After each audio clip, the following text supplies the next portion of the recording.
Bonjour à tous, bienvenue sur Top Miniature Automobile. Aujourd'hui, je vais vous présenter une Hot Wheels, non pas au 1.64 mais au 1.18, avec la Dodge Charger qu'ils avaient sorti il y a maintenant un petit peu plus d'une quinzaine d'années.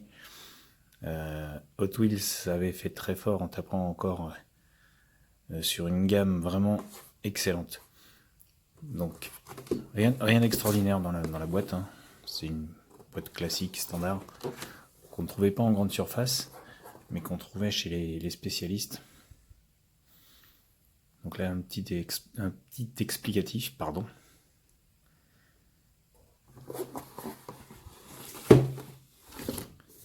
Boîte classique, standard, avec au fond une plage, la mer, les rochers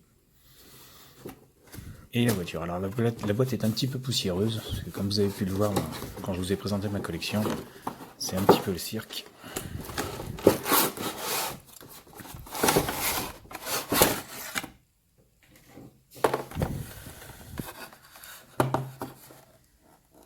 Elle n'est pas très propre. J'abuse, j'aurais dû nettoyer un petit peu.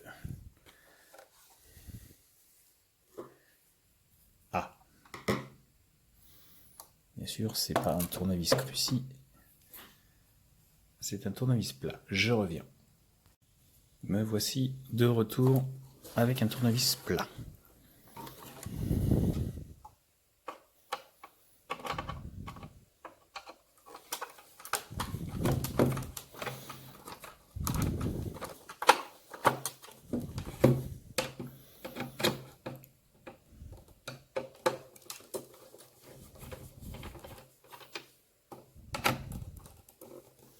Pour vous dire que ça fait longtemps que je ne les ai pas ouvertes parce que je me rappelais même plus que c'était pas un tournevis cruciforme.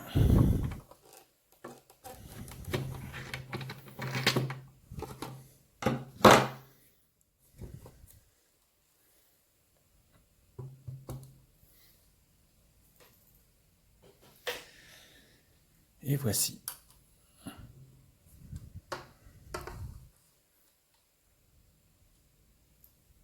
Alors je vais aller chercher un chiffon quand même, lui mettre un petit coup. Ça me fait un petit peu mal au cœur.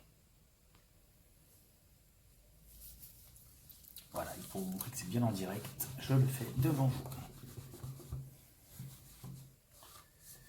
Celle-ci était exposée, c'est pour ça qu'elle est un peu poussiéreuse et j'ai pas pris le temps malheureusement à l'époque de lui mettre un petit coup.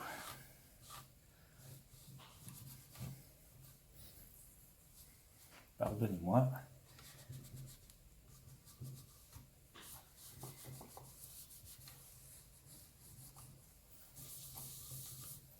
Voilà.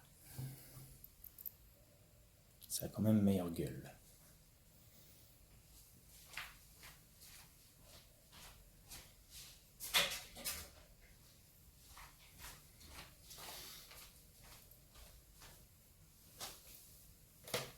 Pardonnez-moi pour ce petit intermède. Donc je vous disais, Dodge Hot Wheels, une quinzaine d'années. Alors un détail qui est pas trop mal, elle est très bien proportionnée, elle est très jolie. Seul le coffre ne s'ouvre pas sur ce modèle.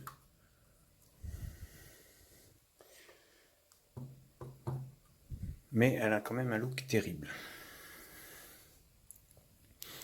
Donc on va en faire le détail. Alors pardonnez un peu, il y a un petit peu de poussière à l'intérieur, mais c'est pas grave. Donc on va commencer par le bloc moteur, classique. Pas de grosses fioritures par rapport à AutoWorld ou Greenlight ou une autre marque que je vous avais présentée. Là c'est un moteur classique. Il n'y a pas les fils de bougie, il n'y a pas les détails, il n'y a pas tout ça. Le capot, vous voyez, c'est juste une tôle emboutie avec les prises sur le dessus. Mais on peut l'ouvrir. La calandre, typique à la 69. Les phares ne s'ouvrent pas, comme sur la AutoWorld. Donc toujours cette grosse face avant typique de la Charger, avec les détails du train avant qui dépassent en dessous, qui sont bien faits. Un beau profil, avec les jantes typiques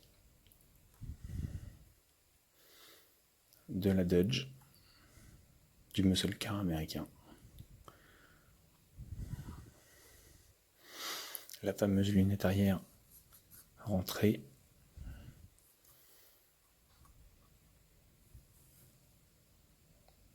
La face arrière typique avec ses longs feux profilés, magnifique de toute beauté. Les deux sorties d'échappement qu'on voit bien.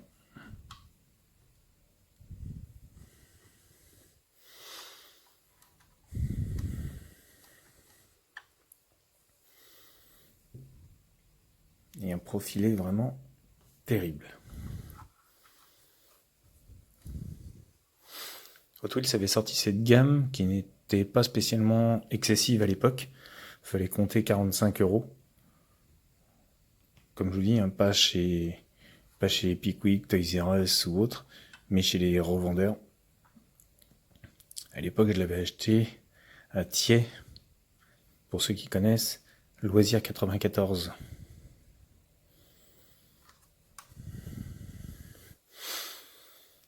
Alors en dessous, pas de gros détails au niveau de la peinture. C'est tout noir, c'est du plastique noir.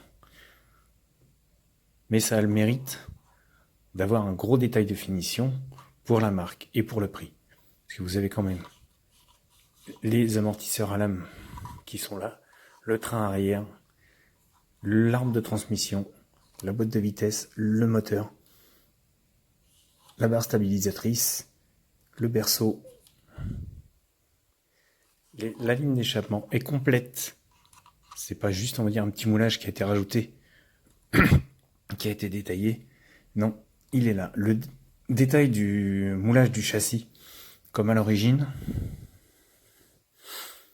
est ici aussi. Les barres de renfort sont présentes également. Alors tout est noir, plastique noir moulé, pas de détail de peinture, pas de détail, mais au moins vous avez une voiture complète. Alors il n'y a pas les capes de frein, il n'y a pas les détails des durites, etc., etc. Mais toutes les grosses pièces mécaniques sont présentes sur ce modèle. Le châssis est vraiment de toute beauté.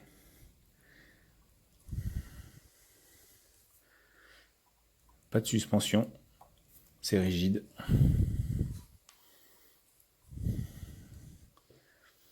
Le grand pare-brise, les deux petits rétros. Alors c'était optionnel le deuxième rétro.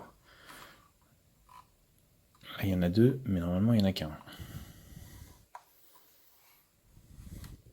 Alors à l'intérieur, hormis la poussière qui reste, poussière d'époque 1969, non je rigole, vous avez une direction avec un volant qui tourne en même temps que les roues. Vous avez les trois pédales au fond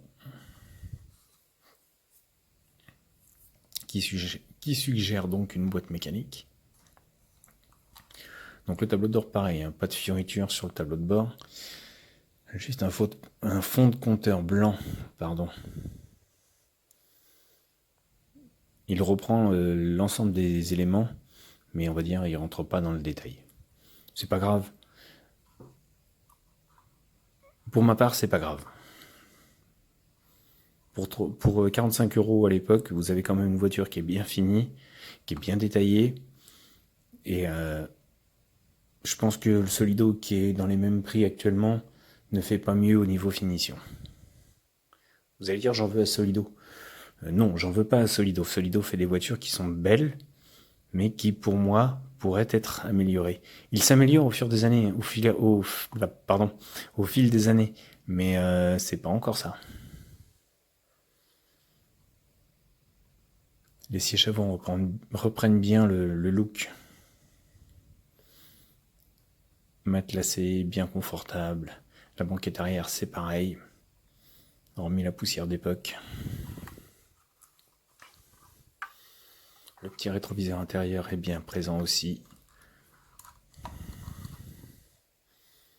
Ouais, ça fait vraiment négligé. J'aurais peut-être pu nettoyer avant quand même. Désolé, on voit c'est vraiment du direct. J'abuse un petit peu. Je ne l'ai pas fait exprès. Donc le gros levier de vitesse.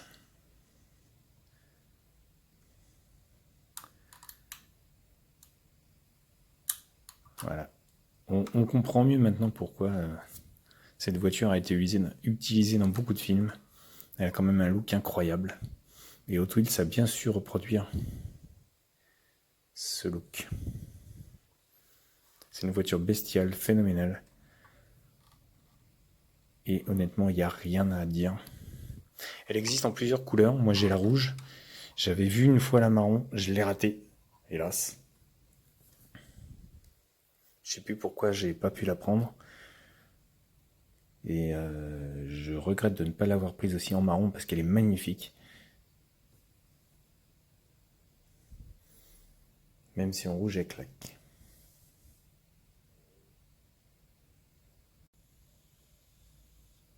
Après, je vous laisse mettre comme à chaque fois. C'est vous qui allez juger. Ah oui, il n'y a pas de ciel de toit non plus. J'ai oublié de vous dire. On voit juste les vitres qui remontent très haut pour les fixations.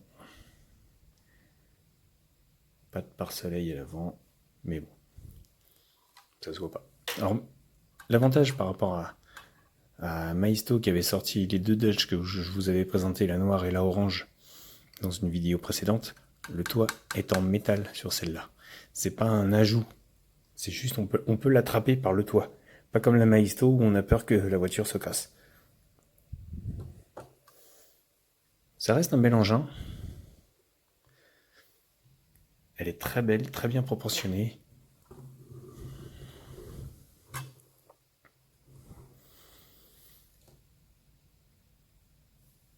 Et honnêtement, c'est une pièce à avoir pour les fans.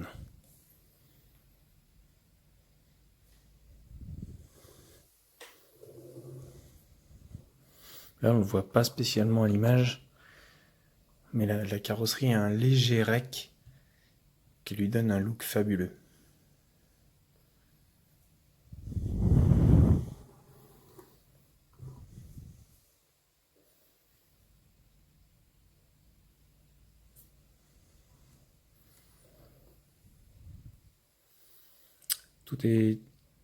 Tout est là sur cette voiture, honnêtement.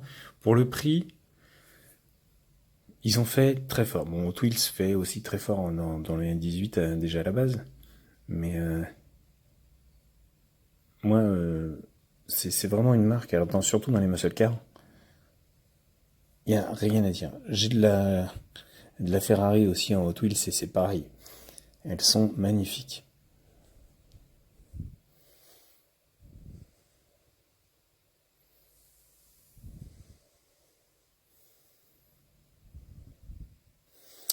Allez les amis, je vous laisse détailler l'engin. Je vous laisse vous faire votre avis. Et je vous dis à bientôt pour une nouvelle vidéo sur Top Miniature Automobile. Au revoir.